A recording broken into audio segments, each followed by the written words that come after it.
تاسو مینتوب تیر کړی؟ زه وایم چې انسان وي خامخا به مین وي.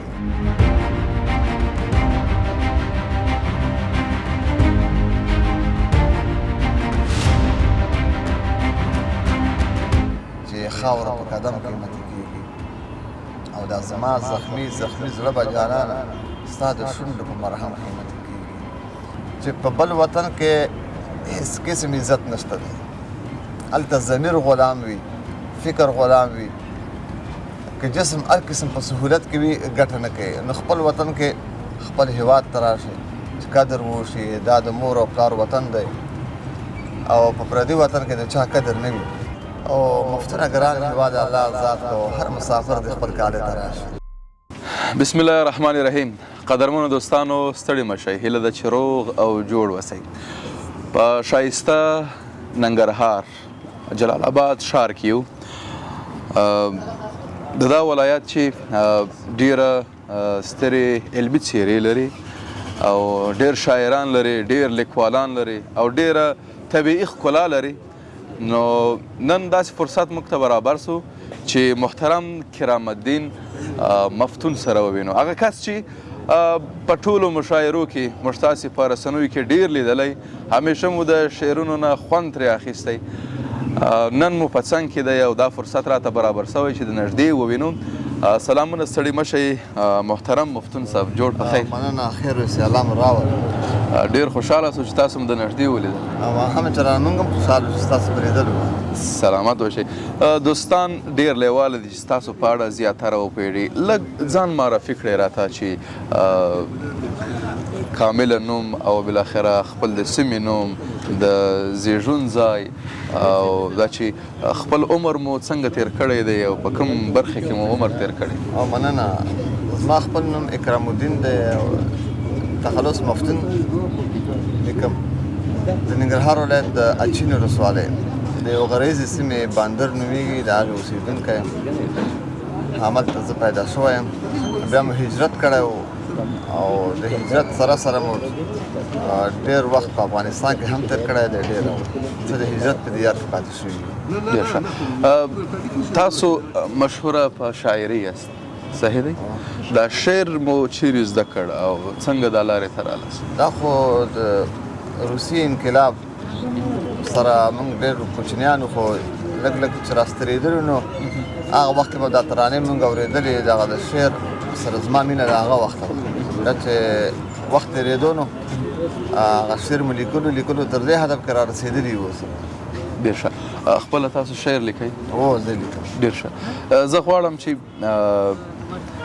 د افغانستان ویاړونه په یو شعر تاسو بیان کړئ. که د پخوا یې، که د روسانو د وخت یې، که شل کلن جګړې په اړه یې، که د افغانستان د ښکلا په اړه یې، غواړو دلته لږ شعرونه ستاسو نه واورو.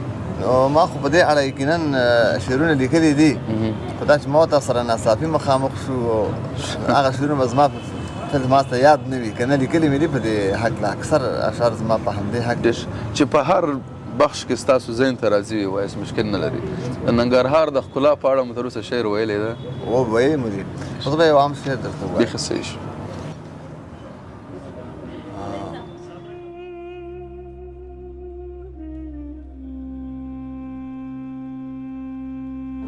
هر څه دې منمه جانانه پوروړی دې یم. هر څه دې منم جانانه پوروړی دې یم. زما د ټول عمر ارمانه پوروړی دې یم.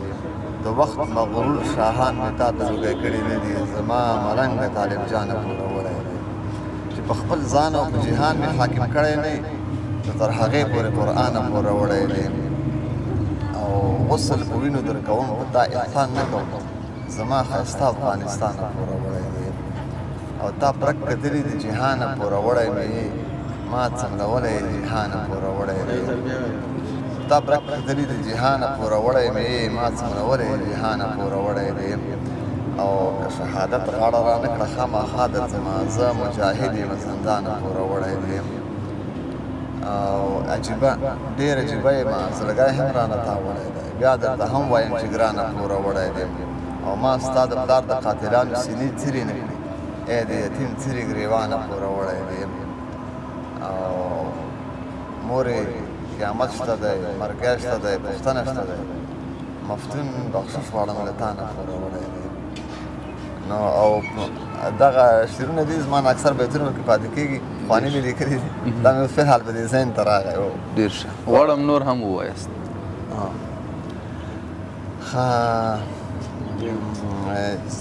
ځکه ستاسو څنګه چې موږ نه ستړي کېږو مننه خیر خوند راکوي خیر وایي دا چې ربه بنیادم قیمتي کېږي ستا په فضل و کرم قیمتي کېږي څوک په ظلم او ستم باندې ذلیل شي څوک په ظلم او ستم قیمتي کېږي هغه یاد کړه چې حرم پرې قیمتي دی دا پرېږده چې په حرم قیمتي کېږي او تور رانجه د تورو سترګو قیمت نه دی دا د تورو شپو په نم قیمتي کېږي رب ته دومره قیمتي پیدا کړی چې خوښ شي هغه هم قیمتي کېږي او رب ما خاوره د هغه چا ته پښو کړي چې خاوره په قدم قیمتي کېږي او دا زما زخمي زړه به جانانه ستا د شونډو په مرهم قیمتي کېږي او خوشحالي و نیشه د سپکوي دی سړی هر وخت په غم قیمتي کېږي وخت ښه ډېر توبتونه راته راکړه سپین کاغذ په تور قلم قیمتي کېږي او که د زړه ګل قیمتي غواړي مفتونه دا د اوښکو په شبنم قیمتي کېږي مفتون صاحب ما اورېدلی چې هغه کسان شاعران کړي چې مینتوب تیروي تاسو میینتوب تیر کړی زه وایم چې انسان وي خامخا به مین وي عقل او شعور ولري بیا چې ایمان ولري مینتوب یې لس چنده زیاتېږي چې احساس ورسره وي پوهه ورسره وي نو دا تر سلو برخو ته رسېږي نو خامخا او مینه خو په انسان کې وي بیا په مسلمان کې بیخي ډېره وي د افغانانو ژوند ټول له مینې ډک دی او دلته انقلابونه راغلي دي دلته جدایۍ راغلي دي دلته د وطن څخه هجرتونه راغلي دي نو واقعي دا مینه په څو قسمه ده او هر دا ټول د مینې اظهار دی یو قسمې د وطن مینه ده د وطن د مینې په اړه یو شعر راته ووایاست کاش چې دا زه لږ مخکې خبر وایم ما به دا شعرونه خلاص کړي وای که نه خو یو څو بیتونه به زه درته ووایم وایي که کاڼی دی که لوټه که لرګی لکه غمی او هېواد راته ښکاري دی هر شی لکه غمی بېشکه او که تا وربل کې ایښی ګل د کلي د ګودر زه هم پښه کې ساتم مات اغزی لکه غمی که تا وربل کې ایښی ګل د کلي د ګودر زه هم پښه کې ساتم مات اغزی لکه غمی او ستا ګوتو کې ګورګورې لکه کټ مټ ملغلرې زما لاس کې د شنې څېړۍ پرګی لکه غمی او دا دنګ مجاهد ویني دا دنګ مجاهد هم لکه دویم افغانستان ګل مخ سترګې لالونه او تندی لکه غمی او د نورو هېوادونو شهزادګان هم لکه جس د نورو هېوادونو شهزادګان هم لکه جس او زما د وطن هر یو لیونی لکه غمی او مثلا دا اوږد شعر د قرآن هېرېږي وایي یاران لکه ناپو لکه واړه لکه ړانده او مفتون لکه غمی لکه غمی لکه غمی مفتون لکه غمی لکه بېشکه والا زموږ ډېر کسان چې دي همدا اوس کسان چې وینې خارج کې هم شته هغو ته هم پیغام څه دی وطن ښایسته وطن ته راشي رانشي څه پیغام هغو ته لرئ د هجرت یو شعر که لرئ ورته وایستې هم زه یو څو بیتونه ورته ووایم چې هغې کې دا د هغوی ته پیغام هم شته وایي که د ورورۍ سوچ پښتانه ته راشي نو لیوني به هم لمانځه ته راشي او سولې چې چا د جنازه کړې وه په ټیټ نظر به د واده ته راشي غم دې زما په زړه کې دا څه خوښ وي لکه د ښار ماشوم چې غره ته راشي او مفتونه ګران هېواد الله ذات کو هر مسافر د خپل کاله ته راشي نو هغوی ته دا زما د زړه خبره ده چې په بل وطن کې هېڅ قسم عزت نشته دی هلته ضمیر غلام وي فکر غلام وي که جسم هر قسم په سهولت کې وي ګټه نه کوي نو خپل وطن کې عزت دی د سکون او د ازادۍ ژوند دی که عزت غواړئ سکون غواړئ او د خپلې ځوانۍ قدر د خپل ژوند قدر پېژنئ خپل هېواد ته راشئ چې قدر وشي دا د مور او پلار وطن دی او په پردي وطن کې د چا قدر نه وي او د خپل وطن سره مینه کول دا د غیرت نښه ده او دا خانداني تسلسل دی چې موږ ته د زرګونو کالونو راپاتې دی نو د خپل وطن نه تېښته کول دا د کامل انسان یا د غیرت تقاضا نه ده. ډېر مفتون صاحب ډېر لنډ په پای کې راته ووایاست دغه مهاجرینو په درد څومره تاسو رنځېدلي یاست؟ ګوره دا یو انسان خپله د همدردۍ نوم دی. بیا چې مسلمان شي ما درته وویل دا ټوله همدردي ده. هر هغه چا ته چې درد رسېږي که هغه د هجرت په شکل کې وي که په نورو شکلونو کې وي دې سره موږ یقینا داسې دردېږو لکه په خپل ځان چې دردېږو. په دې ټولو خفه یو او کوشش مو هم دا دی د دوی سره د همدردۍ او دعا مو ورته ده رب د دوی هر قسم مشکلاتو نه وساتي. مننه ډېره مننه چې موږ ته مو وخت راکړ. الله مو خوشحاله کوم په زړه کې شی پاته په خدمت کې یو. ستاسو نه مې دا غوښتنه ده چې ستاسو دا څنګه چې مو نوم دی عروج الله مو همدغسې عروج ته ورسوه په دې خپله نشریاتي بڼه کې. افغانستان انتهایي حساس حالت کې دی. دې شیانو ته ډېر ضرورت لري. په دې درو کې وګرځئ هغه وحشتونه چې دلته شوي دي چې هر چا کړي وي ټول را بربنډ کړئ چې افغانان خپل دښمنان وپېژني.